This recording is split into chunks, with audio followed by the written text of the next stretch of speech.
इस वीडियो में हम पढ़ रहे हैं क्लास 9th के ज्योग्राफी के चैप्टर नंबर 3 को, जिसका नाम है ड्रेनेज। और यह वीडियो नंबर 3 इस चैप्टर का। इसके पहले 2 वीडियोस की हैं मैंने इस चैप्टर के ऊपर। तो अब हम आगे बढ़ते हैं और कंटिन्यू करते हैं इस चैप्टर को। इसके पहले हमने गंगा रिवर सिस्टम को पढ़ा था पिछले वीडियो में, और इस वीडियो में हम कंटिन्यू करेंगे और पढ़ेंगे अब हम ब्रह्मपुत्र रिवर सिस्टम के बारे में। तो देखिए, ब्रह्मपुत्र रिवर जो है वो तिब्बत में जनरेट होती है मानसरोवर लेक के ईस्ट में, और इसका जो सोर्स है वो इंडस और सतलज रिवर्स के काफी नजदीक है। काफी उसका जो सोर्स है काफी नजदीक है, और इसकी जो लंबाई है वो इंडस से कुछ ज्यादा है। और लेकिन इसका जो ज्यादातर कोर्स है, यानी ये जो ज्यादातर नदी है, इसकी लंबाई का एक बड़ा हिस्सा इंडिया के बाहर है। और ये जो नदी है ये ईस्टवर्ड फ्लो करती है हिमालय के पैरेलल में, और जहां पर जब वो नामचा बारवा पहुंचती है वहां पर ये यू टर्न लेकर इंडिया में एंटर करती है अरुणाचल प्रदेश में एक जॉर्ज के जरिए। और यहाँ पर इसे कहा जाता है दिहांग, और इसे बाद में ज्वाइन करती है दिबांग, लोहित और इसके अलावा बहुत सारे सब्सिडरीज, और फिर जाकर ये ब्रह्मपुत्र नदी कहलाती है, ब्रह्मपुत्र नदी बनती है। तो आइए इस चीज को मैं आपको इमेज के जरिए दिखाता हूँ, इमेज के जरिए समझाने की कोशिश करता हूँ। तो देखिए, जैसा कि आप यहाँ इमेज देख सकते हैं, यहाँ पर ये जो पॉइंट है यहाँ से जनरेट होती है हमारी ब्रह्मपुत्र नदी। और ये देख सकते हैं कि यहाँ पर आपका ये जो पूरा रीजन है ये हिमालय का रीजन है। यहाँ से इस तरीके से इसी के पैरेलल में हमारा ये जो सांगपो रिवर है, यही हमारा ब्रह्मपुत्र है, इसको चाइना में सांगपो कहा जाता है। तो यहाँ से इस तरीके से हिमालय के पैरेलल में ये बहती है, और यहाँ से यू टर्न लेकर फिर इंडिया में एंटर करती है इस जगह से। और यहाँ पर इस नदी को कहा जाता है दिहांग, और फिर इसमें लोहित रिवर और भी दूसरे बहुत सारे सब्सिडरीज रिवर आकर शामिल होते हैं, और फिर ये कहलाती है, यहाँ के बाद इस पॉइंट के बाद ये फिर ब्रह्मपुत्र नदी कहलाने लगती है। तो ये हो गई हमारे ब्रह्मपुत्र नदी के बारे में। अब हम आगे बढ़ते हैं और आगे देखते हैं। तो देखिए, यहाँ पर जैसे आप देख सकते हैं यही चीज कहा गया कि ब्रह्मपुत्र को तिब्बत में सांगपो के नाम से जाना जाता है और बांग्लादेश में जमुना के नाम से जाना जाता है। और इसी के बाद आगे हम अगर देखें तो आगे जो तिब्बत है वहाँ पर जो रिवर है वो बहुत ही कम वॉल्यूम में वाटर को कैरी करती है और बहुत ही कम वॉल्यूम में सिल्ट को कैरी करती है। उसका रीज़न ये है कि जो तिब्बत का रीजन है वो काफ़ी कोल्ड है और काफ़ी ड्राई एरिया है, और जब इंडिया में वो प्रवेश करती है, ये जो हमारी ब्रह्मपुत्र रिवर है या फिर सांगपो हम कह सकते हैं, वो जब इंडिया में प्रवेश करती है तो इंडिया में ये जो नदी है ये एक ऐसे रीजन से पास करती है जो कि काफ़ी हाई रेनफॉल रीजन है, और इसकी वजह से इस नदी के पास काफ़ी लार्ज वॉल्यूम ऑफ वाटर आ जाता है और काफ़ी लार्ज वॉल्यूम ऑफ सिल्ट भी आ जाता है। और इसके बाद जो ब्रह्मपुत्र रिवर है उसका एक तरीके से काफ़ी ब्रेडेड चैनल है, वो अपने पूरे लेंथ में असम में, यानी कि असम में वो काफ़ी चौड़ी होकर बहती है, और वो इस वजह से काफ़ी ज़्यादा संख्या में रिवराइन आइलैंड्स क्रिएट करती है। तो यहाँ पर आपको बताया जा रहा है कि आपको वर्ल्ड का लार्जेस्ट रिवराइन आइलैंड का नाम याद है, तो इस चीज़ को आप देख सकते हैं।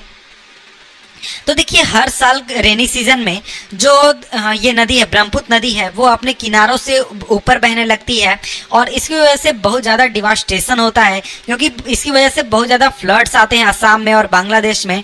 तो देखिए, दूसरे अगर नॉर्थ इंडियन रिवर्स की बात करें तो जो ब्रह्मपुत्र है उसके कंपेरिजन में ब्रह्मपुत्र के बेड में, यानी उसके बेस में बहुत ही ज़्यादा संख्या में सिल्ट बैठा हुआ है, काफ़ी सिल्ट जमा है, और इसकी वजह से जो रिवर बेड है वो काफ़ी राइज हो जाता है, यानी उसका बेस जो है वो राइज हो जाता है, और इसकी वजह से जो रिवर है वो अपने चैनल्स को काफ़ी फ्रीक्वेंटली चेंज करता है, यानी अपना रास्ता ही वो चेंज कर लेता है।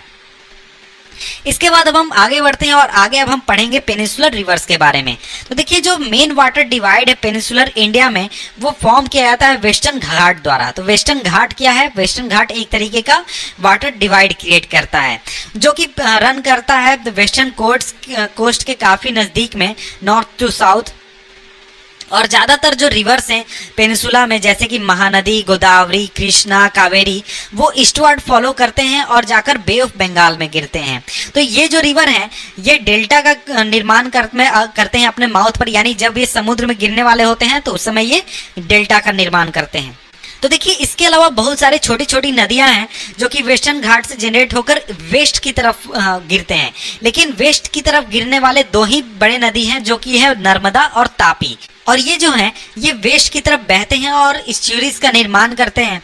और जो ड्रेनेज बेसिन्स है पेनिनसुलर रिवर्स का वो कंपैरेटिवली स्मॉल इन साइज है, यानी अगर हम कंपैरिजन करें इसका हिमालयन रिवर से तो उसके कंपैरिजन में इनका जो ड्रेनेज बेसिन है काफ़ी छोटा है। इस चीज़ को हमने अपने फर्स्ट वीडियो में भी देखा था कि देखिए क्या डिफरेंस होता है हिमालयन रिवर और पेनिनसुलर रिवर में। वहाँ पर हमने देखा था कि जो हिमालयन रिवर होता है उसमें सालों भर पानी होता है, पेनिनसुलर रिवर में सीजनल पानी होता है, उसका जो लेंथ होता है वो काफ़ी लंबा होता है, लेकिन पेनिनसुलर रिवर का लेंथ काफ़ी कम होता है। इस चीज़ को हमने वहाँ पर देखा था। तो अब इसके बाद हम पहला एक रिवर के बारे में पढ़ते हैं, पहला बेसिन के बारे में पढ़ते हैं और वो है नर्मदा बेसिन। तो देखिए जो नर्मदा है वो राइज करती है अमरकंटक हिल्स में मध्य प्रदेश में और इसके बाद ये फ्लो करती है वेस्ट की तरफ। तो यहाँ देखिए हमने देखा कि दो नदियां हैं जो कि वेस्टर्न घाट से जनरेट होकर वेस्ट की तरफ बहती हैं, वो है नर्मदा और तापी। तो इसमें हम पहला नर्मदा के बारे में पढ़ रहे हैं। वेस्ट की तरफ बहती है रिफ्ट वैली के माध्यम से, यानी रिफ्ट वैली के थ्रू बहती है और जो कि रिफ्ट वैली जनरेट हुई है फॉल्टिंग वजह से, यानी रिफ्ट वैली का मतलब होता है अभ्रंश घाटी। और इस अपने रास्ते में जब ये समुद्र की ओर जाने लगती है तो अपने रास्ते में जो नर्मदा है वो बहुत सारे दर्शनीय लोकेशन या फिर दर्शनीय स्थिति क्रिएट करती है। और जो मार्बल रॉक्स जो हैं जो कि जबलपुर के पास हैं, जहाँ पर जो नर्मदा रिवर है वो डीप जॉर्ज के जरिए फ्लो करती है और धुआंधार फॉल्स का निर्माण करती है, जहां पर जो रिवर है वो स्टीप रॉक से गिरती है, यानी खड़े चट्टानों से गिरती है और काफ़ी सुंदर सीनरी का क्रिएट करती है, काफ़ी सुंदर सीनरी क्रिएट करती है। इसके बाद अब हम आगे बढ़ते हैं और आगे देखते हैं। तो देखिए जो ट्रिब्यूटरीज हैं नर्मदा के वो काफ़ी छोटे हैं और ज़्यादातर जो है वो मेन स्ट्रीम को राइट एंगल्स में ज्वाइन करते हैं। और जो नर्मदा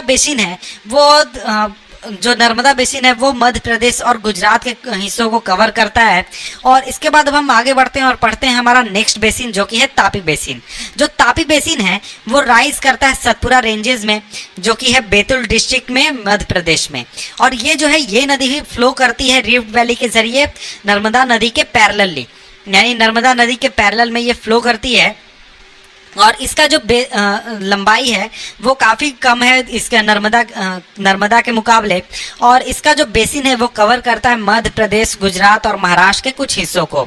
और जो कोस्टल प्लेन है वेस्टर्न घाट और अरेबियन सी के बीच में वो काफ़ी नैरो हैं, इसलिए जो कोस्टल रिवर्स हैं उनकी लंबाई भी काफ़ी कम है। और जो ज़्यादातर मेन जो वेस्ट फ्लोइंग रिवर्स हैं वो हैं साबरमती, माही, भरतपुजा, पेरियार। तो इसके अलावा यहाँ पर आपको सिंपली कहा गया कि find out the states in which this reverse drain the water. इस चीज़ को आप चाहें तो देख सकते हैं। इसके बाद अब हम आगे बढ़ते हैं और पढ़ते हैं हमारा नेक्स्ट रिवर के बेसिन के बारे में, वो है गोदावरी बेसिन। तो देखिए जो गोदावरी है वो लार्जेस्ट पेनिनसुलर रिवर है। तो ये क्वेश्चन आपसे पूछा जा सकता है कि लार्जेस्ट पेनिनसुलर रिवर कौन सा है, तो वो है गोदावरी। तो ये जो नदी है ये राइज करती है वेस्टर्न घाट के स्लोप्स में नासिक डिस्ट्रिक्ट में महाराष्ट्र में। और इसका जो लेंथ है वो करीब 1500 किलोमीटर है और ये ड्रेन करती है बे ऑफ बंगाल में। और इसका जो ड्रेनेज बेसिन है वो लार्जेस्ट है पेनिनसुलर रिवर्स में, यानी अगर हम पेनिनसुलर रिवर्स की बात करें तो उसमें सबसे बड़ी नदी कौन सी है, गोदावरी नदी, और इसका बेसिन भी सबसे बड़ा है। और जो बेसिन है वो कवर करता है महाराष्ट्र का एक बड़ा हिस्सा, करीब इस गोदावरी बेसिन का करीब 50% जो है वो महाराष्ट्र में है। और इसके अलावा मध्य प्रदेश, उड़ीसा, आंध्र प्रदेश में भी इसका बेसिन फैला हुआ है। और जो गोदावरी है उसमें बहुत सारे ट्रिब्यूटरीज आकर मिलते हैं, जैसे कि पूर्णा, वर्धा, प्रणिता, मजरा और भी बहुत सारे हैं। और जो लास्ट 3 ट्रिब्यूटरीज हैं यानी कि जो मंजरा, वेनगंगा, पेनगंगा, ये सभी जो है ये तीनों जो हैं ये काफ़ी बड़े हैं। और इसके लेंस की इसकी लंबाई की वजह से, यानी गोदावरी के लंबाई की वजह से और जितना एरिया ये कवर करती है इस वजह से इसको दक्षिण गंगा भी कहा जाता है, यानी साउथ इंडिया का गंगा भी कहा जाता है। इसके बाद हम आगे बढ़ते हैं और पढ़ते हैं हमारा नेक्स्ट रिवर बेसिन के बारे में, और वो है महानदी बेसिन। जो महानदी नदी है ये राइज करती है छत्तीसगढ़ के हाईलैंड्स में और ये उड़ीसा के जरिए थ्रू फ्लो करके बे ऑफ बंगाल में जाकर मिलती है। और ये नदी करीब 860 किलोमीटर का दूरी तय करती है। और जो ड्रेनेज बेसिन है इसका ये महाराष्ट्र, छत्तीसगढ़ और झारखंड और उड़ीसा में फैला हुआ है। इसके बाद अब हम आगे बढ़ते हैं और देखते हैं हमारा नेक्स्ट बेसिन, और ये बेसिन है कृष्णा बेसिन। तो कृष्णा बेसिन जो है ये महाबलेश्वर से जनरेट होती है। और जो कृष्णा है वो करीब 1400 किलोमीटर जो है दूरी तय करती है और बे ऑफ बंगाल में जाकर ये गिरती है। जो तुंगभद्रा है या फिर कोयना है या फिर घाट प्रभा है और जो मूसी है और या फिर भीम, ये सभी जो नदियां हैं ये इसके ट्रिब्यूटरीज हैं, इंपॉर्टेंट ट्रिब्यूटरीज हैं। और इसका जो ड्रेनेज है, ये इसका ड्रेनेज बेसिन आपको महाराष्ट्र में, कर्नाटका में और आंध्र प्रदेश में फैला हुआ है। इसके बाद हम आगे बढ़ते हैं और पढ़ते हैं कावेरी बेसिन को। तो देखिए जो कावेरी नदी है वो राइज होती है ब्रह्मगिरी रेंजेस में, वेस्टर्न घाट में, और ये बे ऑफ बंगाल में जाकर गिरती है तमिलनाडु में, कडलौर में। और जो टोटल लेंथ है इस नदी का वो है 760 किलोमीटर। और इसका जो मेन ट्रिब्यूटरी है वो है अमरावती, भवानी, हेमवती और काबिनी। और इसका जो बेसिन है वो आपको कर्नाटक, केरल और तमिलनाडु में फैला हुआ है। और इसके बाद यहाँ पर डू यू नो में कुछ जानकारी आपको दी गई है, ये भी मैं आपको बता देता हूँ। जो रिवर कावेरी है वो सबसे सेकेंड बिगेस्ट वाटरफॉल क्रिएट करती है इंडिया में, जिसको कि शिव सुंदरम कहा जाता है। और जो हाइड्रो इलेक्ट्रिक पावर जनरेट होता है यहाँ से इसको भेज दिया जाता है आपको मैसूर, बेंगलोर और कोलार गोल्ड फील्ड एरिया में। इसके बाद हम आगे बढ़ते हैं। तो देखिए इन सभी मेजर रिवर्स के अलावा बहुत सारे स्मॉल रिवर जो हैं जो कि ईस्ट की तरफ फ्लो करते हैं, जैसे कि दामोदर, ब्रह्मणी, बैतरणी और स्वर्ण रेखा, ये सभी जो नदियां हैं ये ईस्ट की तरफ फ्लो करते हैं। इनको आप चाहे तो लोकेट कर सकते हैं। तो यहाँ पर आपको डू यू नो में दिया गया है कि 71% जो वर्ल्ड का सरफेस है वो वाटर से कवर्ड है, लेकिन 97% पीने लायक नहीं है। केवल 3% पीने लायक है। उसमें से करीब 3/4 यानी 75% उसमें से भी आपको आइस के रूप में जमा हुआ है। तो यही आपको जानकारी यहाँ पर दी गई। इसके बाद जो हमारा नेक्स्ट टॉपिक है लेक्स को हम पढ़ेंगे नेक्स्ट वीडियो में, जिसका लिंक मैं नीचे डिस्क्रिप्शन में दे दूंगा। तो मिलते हैं आपसे हम नेक्स्ट वीडियो में, तब तक के लिए गुड बाय।